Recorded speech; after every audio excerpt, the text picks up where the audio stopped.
Jumpa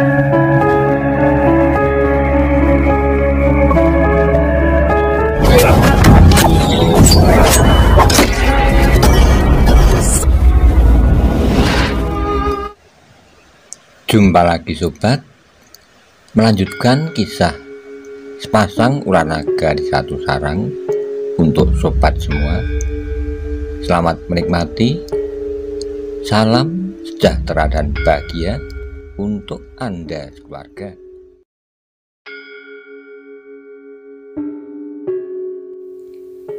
Pada episode sebelumnya dikisahkan Empu Badatu dan seorang anak buahnya mencari keberadaan orang-orang serigala putih yang telah meninggalkan padepokannya. Ketika di suatu jalan mereka bertemu dengan orang-orang yang sedang hendak berburu. Empu Badatu menyuruh anak buahnya untuk menemui orang-orang itu, sedangkan Empu Badatu sendiri bersembunyi. Kemudian terjadilah suatu tanya jawab yang berlanjut dengan ketegangan. Bagaimanakah kisah selanjutnya? Simak bersama-sama. Bukan pertanyaanku yang membingungkan, tetapi jawabmu. Jawab kalian yang tidak menentu. Aku tidak mengerti. Agaknya kau telah membawa jawab sendiri atas pertanyaan yang kau ajukan, sehingga jawaban kami tidak memberikan kepuasan kepadamu. Persetan! Tiba-tiba saja terdengar suara seseorang dari balik pepohonan. Belum lagi kejutan itu mereda, tidak ada orang-orang yang mendengarnya. Maka orang-orang dari padukuhan itu telah dikejutkan pula oleh munculnya seseorang dari balik gerumbul di pinggir hutan. Aku tidak telaten mendengarnya, berkata Empu Badatu yang telah berdiri di pinggir lorong itu. Jangan ingkar. Bukankah kalian orang-orang dari padepokan Serigala Putih atau padepokan Macan Kumbang? Orang-orang itu bagaikan membeku ketika mereka melihat siapakah yang berdiri di hadapan mereka. Hampir setiap orang dari padepokan Serigala Putih dan Macan Kumbang telah mengenal Empu Badatu. Dan kini Empu Badatu itu tiba-tiba saja telah berdiri di antara mereka. Empu Badatu, desis salah seorang dari mereka. Ya, tentu masih mengenal aku. Orang-orang itu menjadi pucat ketika mereka melihat Empu Badatu melangkah maju mendekati mereka. Cepat katakan, apakah kalian orang-orang Serigala Putih atau Macan Kumbang? Kalian tentu mengenal aku, tapi aku tidak dapat mengenal kalian seorang demi seorang. Orang-orang itu masih termangu-mangu. Cepat katakan, teriak Empu Badatu. Ternyata bahwa pengaruh yang memancar dari bentakan itu telah mencekam setiap hati. Karena itu maka hampir di luar kesadaran mereka, beberapa orang menjawab bersama-sama, kami orang-orang padepokan Serigala Putih. Hah? Empu Badatu menyaut, jadi kalian telah mencoba melarikan diri dari pengaruhku dan pasrah pada perlindungan Kakang Empu Songondaru. Ia berhenti sejenak. Tatapan matanya menjadi merah bagaikan bara. Kalian memang bodoh. Kakang Songondaru sendiri masih memerlukan perlindungan prajurit-prajurit Singosari. Orang-orang itu menjadi semakin pucat. Namun salah seorang dari mereka menjawab, ya, prajurit-prajurit itu telah melindungi kami bersama-sama. Gila, teriak Empu Badatu. Apakah kau kira bahwa aku tidak dapat berbuat apa-apa? Orang-orang itu saling berdiam diri. Sekarang kalian tidak akan dapat ingkar. Adalah nasib kalian yang buruk, bahwa kalianlah yang pertama-tama telah bertemu dengan kami. Orang-orang padukuhan itu menjadi semakin pucat karenanya. Sebenarnya kami memerlukan beberapa orang anak-anak muda yang masih akan dapat dibentuk dengan mudah. Mereka masih mempunyai masa depan yang panjang. Empu Badatu berhenti sejenak lalu. Tetapi kalian pun masih cukup muda. Kami akan bawa kalian. Jangan takut. Kalian tidak akan kami korbankan. Karena kami ingin kalian akan menjadi penyebar ilmuku di antara orang-orang Serigala Putih. Kalian akan tinggal bersama kami untuk beberapa lamanya. Setelah itu, kalian akan kami kembalikan pada keluarga kalian dengan harapan bahwa kalian akan dapat mewakili kami di antara orang-orang Serigala Putih. Karena pada waktunya, kami memerlukan bantuan kalian. Orang-orang Padukuhan yang semula adalah orang-orang Padepokan Serigala Putih itu termangu-mangu. Mereka sadar bahwa Empu Badatu adalah orang yang memiliki kemampuan yang luar biasa. Tetapi mereka sama sekali tidak ingin untuk ikut serta bersamanya. Orang-orang Serigala Putih yang telah mencoba melupakan masa lampaunya itu tidak mau masuk lagi ke dalam lingkungan yang mengerikan. Mereka tidak ingin setiap purnama melihat darah mengalir dari luka, dan mereka tidak ingin membasahi tubuh mereka dengan titik darah itu dalam pendalaman ilmu yang bersumber dari ilmu hitam. Jangan menyesali diri, berkata Empu Badatu. Seharusnya kalian berbangga bahwa kalianlah yang akan mendapat kehormatan untuk memperdalam ilmu di dalam lingkunganku. Orang-orang itu saling berpandangan, namun kemudian salah seorang dari mereka berkata, "Empu, biarlah kami hidup menurut jalan kami sendiri. Kita sudah berpisah, baik secara wadak maupun secara batin. Kita tidak akan dapat menemukan jalur jalan yang sejajar." "Aku tidak memerlukan penjelasanmu. Dengarlah, kalian akan ikut bersama kami. Senang, tidak senang, ingin atau tidak ingin, itu sudah menjadi keputusanku." Empu Badatu menggeram. "Dan kalian tahu akibatnya jika kalian mencoba untuk membantah perintahku? Aku dapat berbuat apa saja?" Orang-orang itu menjadi tegang.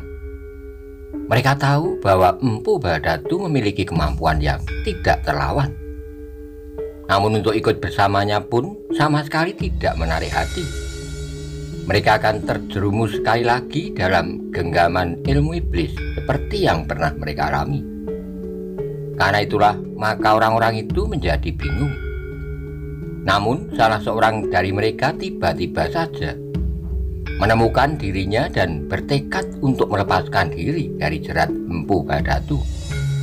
"Lebih baik aku tidak mengalaminya meskipun aku akan dibunuhnya di sini," berkata orang itu di dalam hatinya. Karena itu maka ia pun kemudian berkata, "Empu Badatu, aku mengetahui bahwa aku dan kawan-kawanku tidak akan dapat berbuat apa-apa di hadapan Empu Badatu.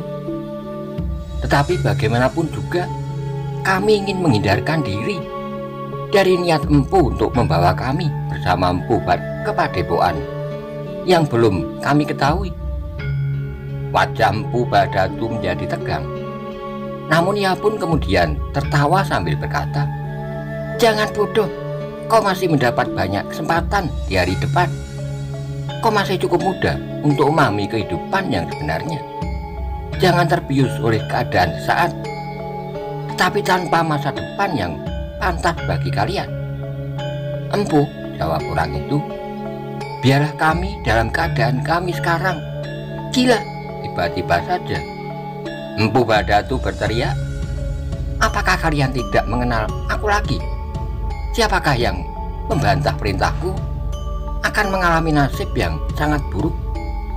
Aku akan mengelupasnya seperti mengelupas kulit pisang, dan tubuh kalian yang merah akan tergolek di tanah tanpa dapat dikenal lagi." Terasa bulu-bulu tengkuk orang-orang Padukuhan itu meremang. Tapi ternyata mereka yang telah mendapat tempatan lahir dan batin telah berubah pula. Dengan tegang orang itu menjawab, "Empu, aku ngeri mendengar ancaman itu. Tapi apa boleh buat, kami tidak akan dapat ikut bersama Empu. Jadi kau milih terkelupas kulitmu.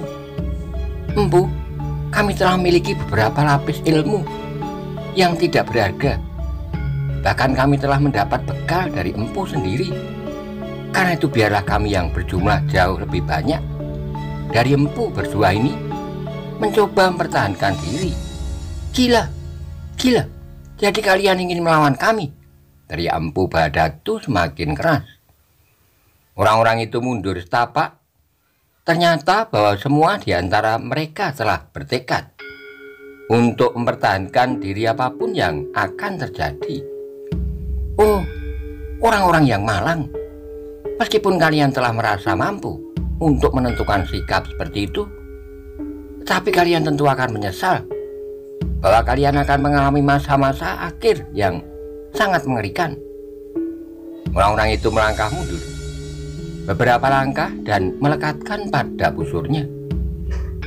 Benarnya kami ingin berburu, berkata salah seorang dari mereka, tapi kami terpaksa membela diri dengan senjata-senjata ini. Gila, Empu Bharadatu berteriak semakin keras. Kau kira anak panahmu dapat menyelamatkan jiwamu?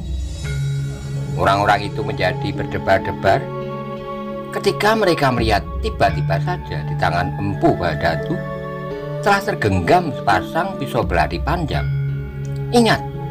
Ingatlah, dengan pisau ini aku akan mengelupas kulitmu. Orang-orang yang bersenjata busur itu tanpa mereka sengaja telah melangkah menjauhi yang satu dengan yang lain. Tangan mereka telah siap untuk melepaskan anak panah dari busur mereka. Kita bunuh orang-orang ini, geram Empu Bharadatu pada pengawalnya yang telah menggenggam pisau belati seperti di tangan Empu Bharadatu itu. Perintah itu benar-benar telah mendebarkan jantung, tetapi jumlah mereka yang 3 kali lipat dan anak panah di busur membuat mereka lebih berani. Apalagi mereka sudah bertekad untuk tidak akan kembali lagi ke dunianya yang lama. Empu Bharadatu, manusia juga seperti kami, berkata orang-orang itu dalam hati. Karena itu maka mereka mempunyai harapan bahwa Empu Bharadatu pun akan dapat dikalahkan, tidak-tidaknya diimbangi kemampuannya oleh jumlah yang lebih banyak itu. Apalagi mereka merasa bahwa pada saat terakhir mereka telah menempa diri, menambah kemampuan mereka dalam olah kanuragan. Meskipun pada jalur yang berbeda dari cabang perguruan yang pernah mereka pelajari sebelumnya. Jadi kalian benar-benar akan melawan? Bertanya Empu Bharadatu sambil menahan kemarahannya. Kami akan mempertahankan diri, jawab salah seorang dari mereka. Apakah kalian sadar bahwa hal itu akan mempersulit keadaan kalian? Kalian akan mengalami bencana yang tidak terperikan di saat-saat kalian menjelang ajal. Empu Bharadatu semakin marah, tapi busur dan anak panah yang akan mereka pergunakan untuk berburu itu tetap teracu. Dengarlah, geram Empu Bharadatu, anak panahmu tidak akan berguna. Aku dapat menangkis dengan pisau belatiku yang dapat berputar seperti baling-baling, sehingga akan menjadi perisai yang sangat rapat. Karena itu, aku masih akan mencoba berbuat baik terhadap kalian dengan memberikan kesempatan terakhir bagi kalian untuk meletakkan senjata kalian itu. Tetapi tidak seorang pun di antara orang-orang itu yang meletakkan busur dan anak panahnya. Pengawal Empu Bharadatu tidak menunggu lebih lama lagi. Ia pun segera melompat maju sambil memutar pisau belati panjangnya. Sekejap kemudian anak panah yang sudah melekat di busur itu satu persatu meluncur dengan cepatnya. Namun seperti yang dikatakan oleh Empu Bharadatu, ternyata bahwa ia mampu menangkisnya dengan kecepatan putaran pisau belatinya. Sambil berlompatan, Empu Bharadatu memukul setiap anak panah yang mengarah ke tubuhnya. Namun kadang-kadang juga menghindar dengan lincahnya. Demikian juga pengawalnya. Ia pun mampu menghindari serangan anak panah yang datang beruntun. Karena setiap anak panah yang terlepas segera disusul anak panah yang lain yang dicabut dari endrong. Tetapi tidak sebuah anak panah pun yang dapat mengenai lawannya. Jika sekali anak panah itu menyentuh lawannya, muka anak panah itu tidak mampu menyobek kulit. Beberapa saat lamanya orang-orang itu berusaha untuk melawan, Namun ternyata perlawanan itu sia-sia. Meskipun demikian, mereka sama sekali tidak ingin menyerah. Jika anak panah terakhir telah melepaskan, maka mereka akan mencabut pedang dan bertempur berpasangan, seperti yang pernah mereka pelajari dari para prajurit Singosari. Namun ternyata di antara mereka tidak sekedar mempercayakan keselamatan mereka kepada kemampuan diri, karena ia mengetahui bahwa Empu Bharadatu adalah orang yang memiliki kelebihan dari orang-orang kebanyakan. Maka yang paling baik adalah berusaha mencari bantuan dari Pedukuhan. Karena itulah ketika kawan-kawannya sibuk membidik Empu Bharadatu dan pengawalnya, maka salah seorang dari mereka telah memasang anak panah Sendaren, anak panah yang dapat memberikan isyarat bahwa mereka berada dalam kesulitan. Maka sejenak kemudian anak panah yang mengarah justru berlawanan dengan anak panah kawannya segera meraung di udara. Demikian anak panah itu lepas dari busurnya, maka suaranya bagaikan jerit yang mengumandang seluas bulak panjang. "Gila!" Empu Bharadatu berteriak. Ia sadar bahwa dengan panah Sendaren itu berarti lawannya akan berlipat. Dari Pedukuhan tentu akan muncul beberapa orang lagi, mungkin prajurit-prajurit Singosari. Kemarahan Empu Bharadatu tidak dapat ditanya lagi. Dengan wajah yang membara, ia mengerahkan kemampuannya. Namun untuk sementara ia hanya dapat menahan serangan anak panah yang meluncur dari segala arah itu, sebelum ia dapat berbuat lebih banyak lagi. Demikian anak panah mereka habis, maka mereka akan segera menjadi bangkai, geram Empu Bharadatu. Namun orang-orang itu pun menyadari kesulitan yang bakal terjadi. Itulah sebabnya, maka mereka mencoba untuk mempergunakan anak panah mereka sebaik-baiknya. Mereka tidak saja melepaskannya, tapi mereka mencoba membidik dan membuat perhitungan. Meskipun jumlah anak panah yang meluncur itu berkurang, namun justru semakin terarah dan semakin berbahaya, sehingga Empu Bharadatu harus semakin berhati-hati menghadapinya. Dalam pada itu, panah Sendaren yang meraung di langit meluncur dengan cepatnya ke arah Pedukuhan baru yang mulai menjadi semakin tumbuh itu. Tetapi jarak Pedukuhan itu tidaklah terlampau dekat lagi. Dengan demikian, maka Empu Bharadatu yang harus semakin berhati-hati menghadapi orang-orang yang semakin lama justru menjadi semakin mapan itu berkata, "Kalian tidak akan mendapat bantuan dari siapapun. Lihat, jarak Pedukuhan itu tidak dapat dicapai dengan panah Sendarenmu. Karena itu, kalian akan tetap mencapai akhir yang mengerikan jika orang-orang Padukuhan kalian itu jemu menunggu dan kemudian akan mencari kalian. Maka mereka akan menemukan kalian sudah tidak dapat mereka kenali lagi. Apalagi jika mayat kalian ditemukan oleh binatang buas yang berkeliaran di daerah ini." Orang-orang itu termangu-mangu, tapi mereka benar-benar sudah bertekad untuk melawan apapun yang akan terjadi.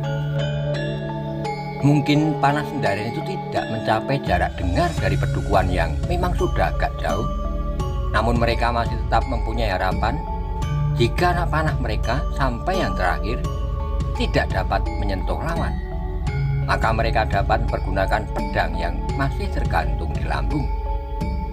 Empu Bharadatu yang melihat orang-orang itu tetap dalam perlawanan yang berani menjadi semakin marah.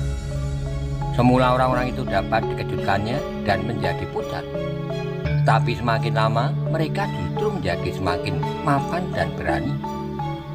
Orang-orang itu pun semakin lama justru menjadi semakin memencar. Mereka membidikkan anak panah mereka dengan hati-hati dalam saat-saat yang sudah pasti mereka baru melepaskan anak panah itu, meskipun mereka masih saja gagal untuk mengenai lawannya. Tapi dengan demikian Empu Bharadatu tidak dapat memperpendek jarak.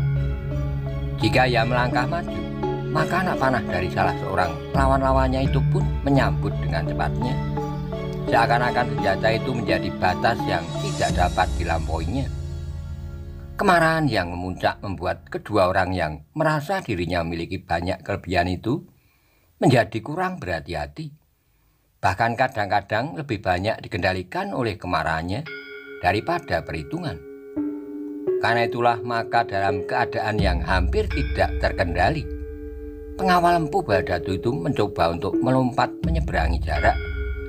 Jika ia berhasil, maka ia akan segera dapat melibas lawannya dalam perkalian pendek, sehingga lawan-lawannya tidak akan berani melepaskan anak panah mereka lagi. Tetapi dengan demikian, ia merupakan sasaran yang lebih baik. Beberapa anak panah hampir beruntun telah meluncur. Agaknya orang-orang itu telah mulai mempergunakan perhitungan dan menyesuaikan yang satu dengan yang lain. Ternyata perhitungan pengawal Empu Baladatu yang didorong oleh kemarahan itu keliru. Ia masih sempat menangkis dan menghindar 1-2 anak panah yang menyambarnya. Namun anak panah itu bagaikan lalat yang terbang di sekitarnya. Karena itulah maka ia menjadi bingung, sehingga terasa sesuatu menyengat pundaknya. Empu Baladatu yang melihat kesulitan pengawalnya itu pun tiba-tiba telah berteriak nyaring. Dengan cepat ia berusaha untuk merubah keadaan yang sulit bagi pengawalnya. Ia pun kemudian menyusul melompat maju menyerang dengan tangkasnya. Karena itulah maka orang-orang pedukuhan itu harus membagi sasaran. Tetapi dengan demikian sejenak mereka harus menyesuaikan diri dengan keadaan yang baru. Empu Baladatu masih sempat menangkis segala serangan dengan senjatanya. Bahkan ia telah berhasil membuat kejutan sehingga pengawalnya sempat melompat mundur. Tetapi ternyata bahwa pundaknya telah terluka oleh patukan anak panah. Kemarahan kedua orang itu justru menjadi semakin memuncak. Tetapi mereka ternyata harus menahan diri sampai anak panah yang terakhir meluncur dari busurnya. Makin lama anak panah dari orang-orang pedukuhan itu pun menjadi semakin berkurang. Satu-satu meluncur dan hilang ditelan gerumbul-gerumbul perdu. Mereka tidak lagi berhasil melukai baik pengawalnya, apalagi Empu Baladatu. Karena itu, maka hati mereka pun menjadi semakin kecut. Mereka sadar jika anak panah mereka habis dan mereka harus bertempur dengan pedang, maka mereka masih harus menilai keadaan apakah mereka akan dapat bertahan. Namun setiap kali mereka berusaha untuk menenteramkan hati, karena jumlah mereka memang lebih banyak. Tapi meskipun demikian, orang-orang itu mencoba untuk lebih berhemat lagi. Mereka kemudian hanya melepaskan anak panah pada saat-saat tertentu. Jika Empu Baladatu atau pengawalnya siap untuk menerkam, maka anak panah itu telah menyambar dengan cepatnya. "Cepat!" teriak Empu Baladatu. "Jika kalian mampu, hujani kami dengan anak panah. Jika satu dari anak panah kalian mengenai kawanku, itu bukannya kalian berhasil, tapi itu karena kesalahan kawanku sendiri yang menganggap kalian terlalu bodoh. Ternyata kalian dapat juga membicik, meskipun kemudian tidak akan berguna lagi, karena kawanku menjadi lebih berhati-hati." Orang-orang padukuhan itu tidak menjawab, tetapi mereka benar-benar menjadi cemas. 1-2 di antara mereka tinggal mempunyai anak panah tidak lebih dari jari sebuah tangan mereka. Empu Baladatu yang melihat hal itu menjadi semakin bernafsu. Bentar lagi anak panah orang-orang itu tentu akan habis, sehingga akan segera terjadi perang pada jarak jangkau senjata di tangan. Satu-satu anak panah itu masih meluncur. Semakin berbahaya, anak panah di endong itu pun semakin lama menjadi semakin tipis. Dalam pada itu ternyata anak panah Sendaren yang meraung di udara benar-benar tidak dapat mencapai pedukuhan. Jaraknya terlalu jauh, melampaui jarak lontaran anak panah.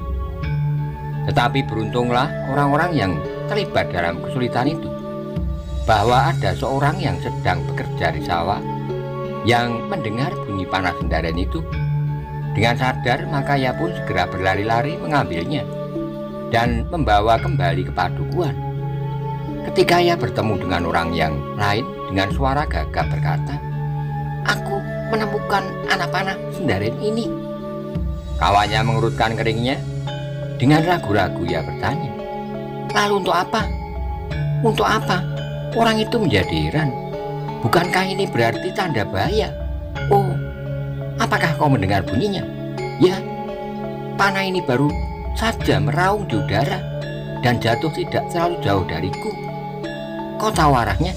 Ya, dari pinggir hutan. Cepat, laporkan kepada petugas ronda hari ini. Orang itu dengan tergesa-gesa melanjutkan langkahnya. Bahkan ia pun berlari semakin cepat langsung menuju ke Banjar. Seorang di antara para petugas ronda di hari itu mendapatkannya dengan hati yang berdebar-debar.